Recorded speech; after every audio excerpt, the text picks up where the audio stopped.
The village square was alive with noise, but not the cheerful kind. The women of Umuada had gathered, their wrappers tied firmly around their waists, their voices sharp like the evening crickets.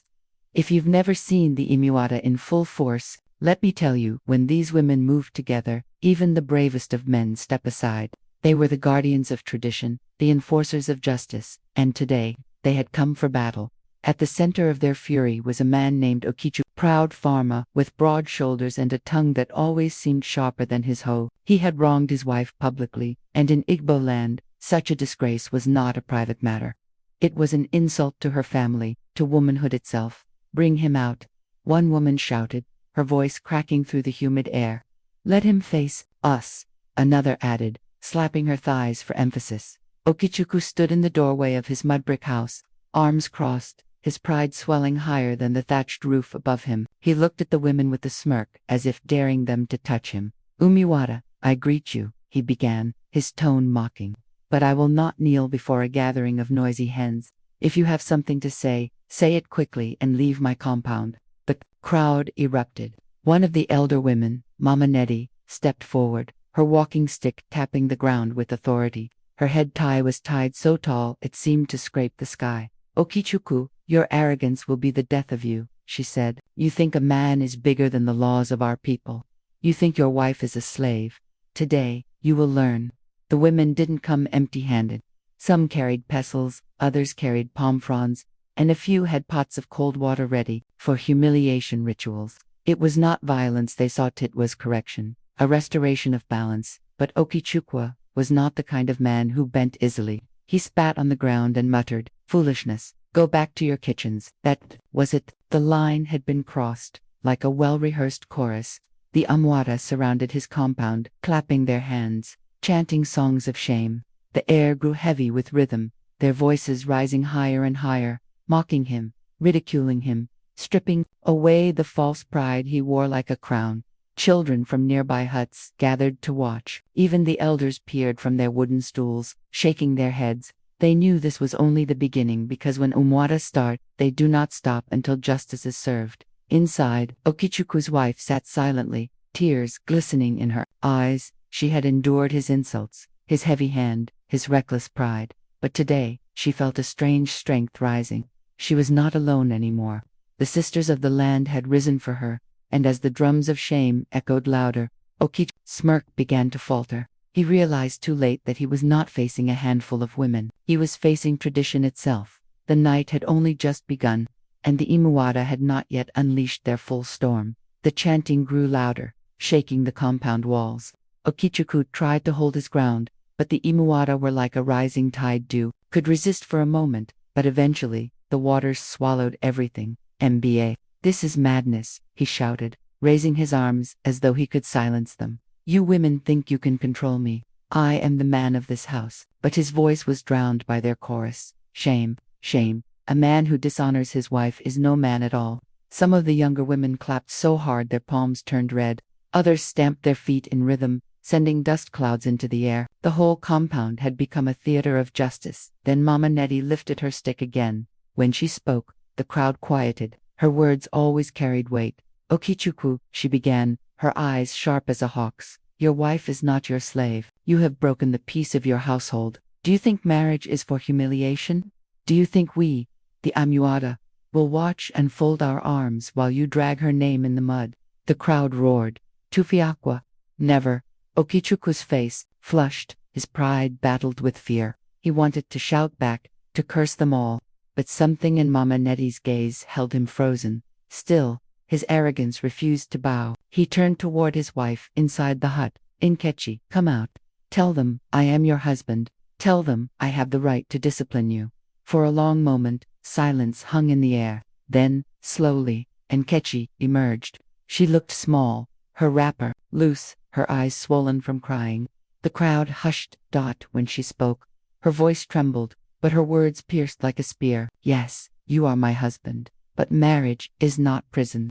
It is not shame. You call it discipline, Okichukwu, but what you have given me is humiliation, and I will not carry it alone anymore." The women erupted in approval. Some ululated, others waved their wrappers in the air. And Kichi's courage had lit a fire. Okichiku's jaw tightened. He stepped forward, pointing a trembling finger at her. You dare speak against me in public, before strangers. But Mama Nettie struck the ground with her shtick, silencing him. Quiet, Okichiku, if you had honored your wife, this gathering would not exist. It is your own hand that called us here. Then, with a swift motion, two of the younger Umuada splashed cold water at his feet. The crowd cheered. This was the beginning of the ritual of cleansing Hof's symbolic act to wash away arrogance and restore humility. Okichiku jumped back, shouting, "Stop this madness!" But every protest only fueled their determination. They sang louder, their voices rolling, like thunder. A man who forgets respect, let him be washed. A man who forgets honor, let him be cleansed. Children clapped along, laughing at the sight of the once proud man retreating like a cornered goat. His neighbors whispered, shaking their heads, "Pride will finish him. Umuada, do not fight in vain." And then it happened, the moment no man in the village ever wished to see. Mama Nettie raised her voice and declared, "Tonight, Okichukwu shall kneel. If he refuses, tomorrow the whole market will hear of his shame. Let him choose humility or disgrace." The crowd chanted, "Kneel, kneel, kneel." Their voices shook the compound. Okichukwu looked around at his wife, at the women, at the crowd beyond his gates. For the first time, his eyes revealed what his mouth refused to admit: fear. Would he bow before the Umuada, or would he gamble his pride against the storm that was far from over? The night held its breath, waiting for his answer. The moon had climbed higher, bathing the compound in silver light, but the heat of the moment burned hotter than midday sun.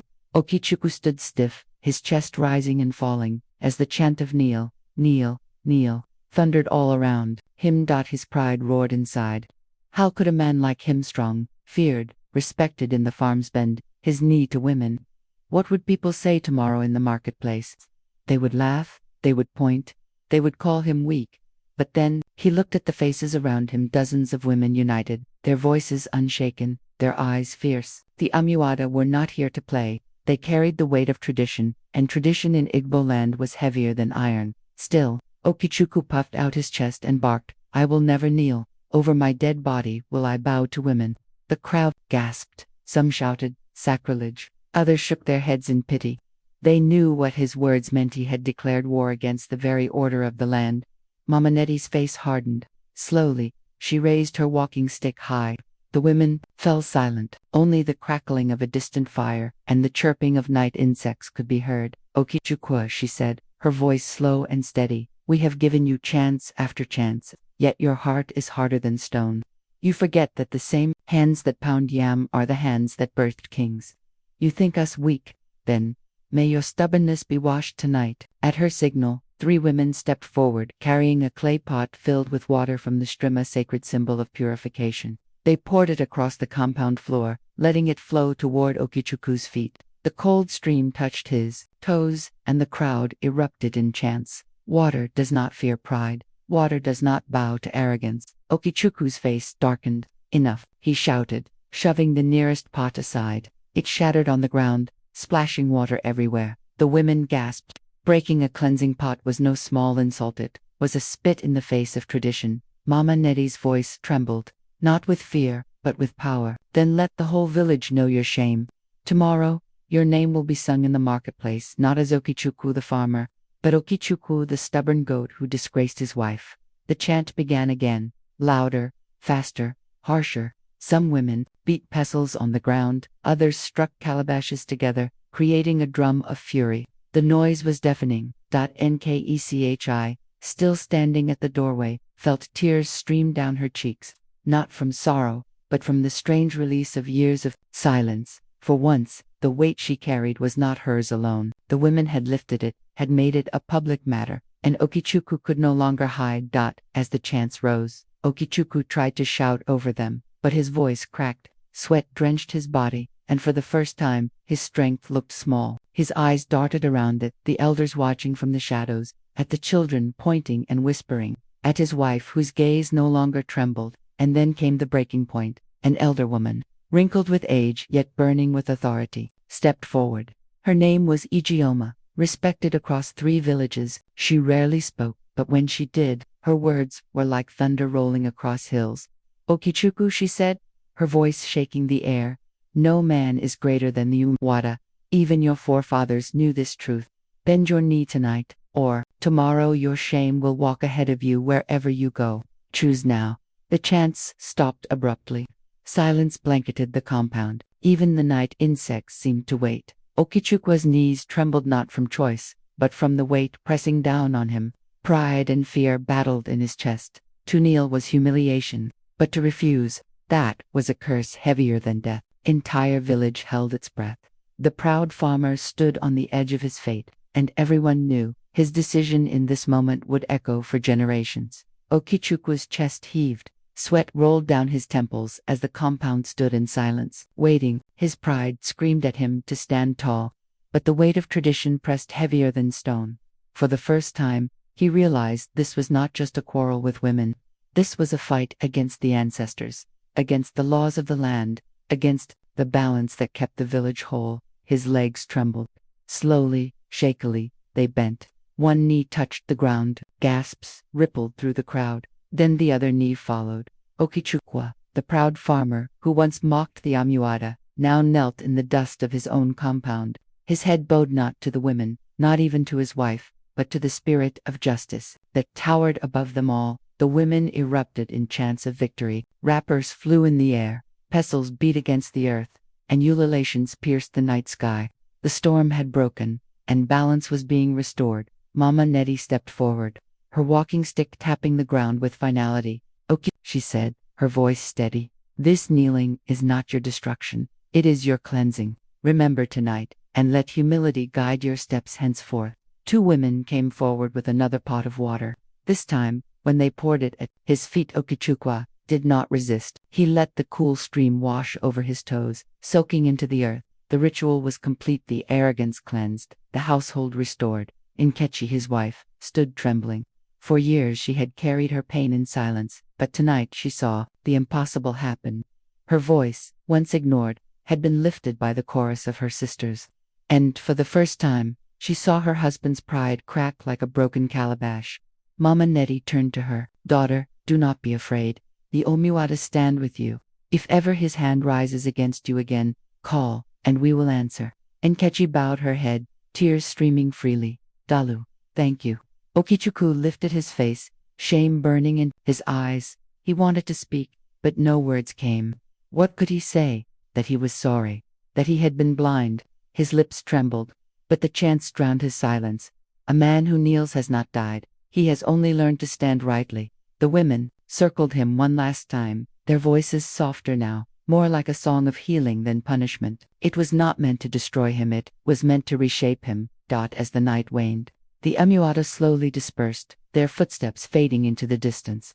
The village square would buzz with the story come morning, but in this compound, the dust had settled. Only Okichukwu, his wife, and the quiet moon remained. He turned to Nkechi at last, his voice barely a whisper. "Forgive me." She looked at him, long and hard. Forgiveness would not come in a day, nor would wounds vanish overnight. But tonight had planted a seed, the seed of change.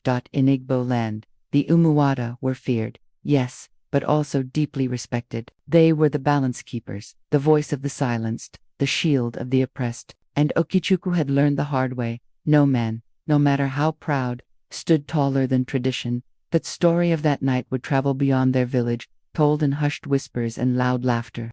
Some would mock Okichukwu, others would pity him, but all would remember the lesson. When pride speaks louder than respect, it is the Umuada who will silence it.